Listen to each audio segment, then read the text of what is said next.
फसब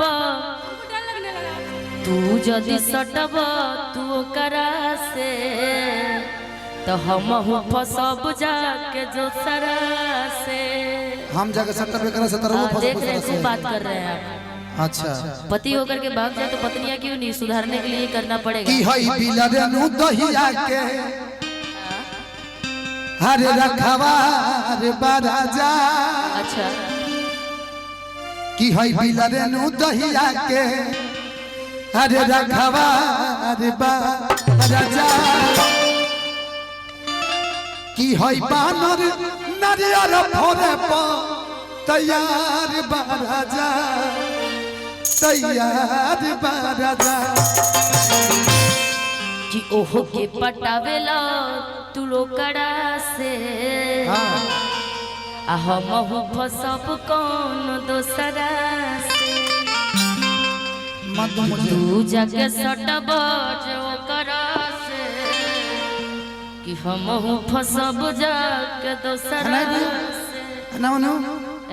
रुकिए हमको गुलाब दे रही हो बैगन लोगी बैगन। सोच ले ना रात को तुम्हारी आज जो बेला ना झाड़ू से मार मारेंगे ना बैगन पूछे ना चाहिए बैगन इतना ना मन कि फेंक दे हम थरिया आ तू रब ना दुनिया बलम हो जाके ना जाओ ना चलिया बलम हो जाके ना जाओ ना चलिया बलम हो जाके ना जाओ ना चलिया बलम हो जाके ना जाओ ना चलिया फेंक दे हम थरिया आ तू रब ना दुनिया बलम हो सजान हो बलम हो जाके ना जाओ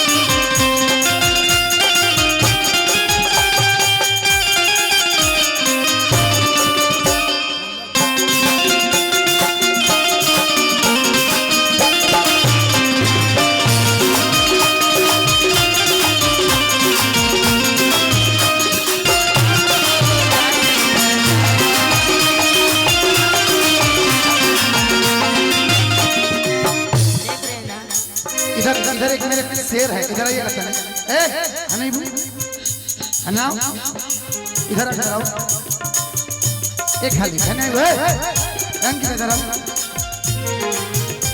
तनी उहे फेस बलम हो जाके नचावा ना हेलो ए इधर देखो आधा पागल हो कि पूरा पागल हो। उधर देखो इसका नाम पगली रख दिया है। हम भी रख दिए हैं। रे पगला तोरा प्यार में तो पगलटिया हो गई रे। मैंने बस ऐसे नॉर्मल ये गाना गा के इंस्टा पे डाली हूँ। सिंगर निशा उपाध्याय के नाम से मेरा इंस्टा आईडी है। वो गाना अभी तक ट्रेंडिंग में चल रहा है। रे पगला तोरा प्यार में हम भी पगलटिया हो गए रे। रे पगला तोरा प्यार में हम भी पगलटिया हो गए। रे पगला तोरा प्यार में हम भी पगलटिया हो गए।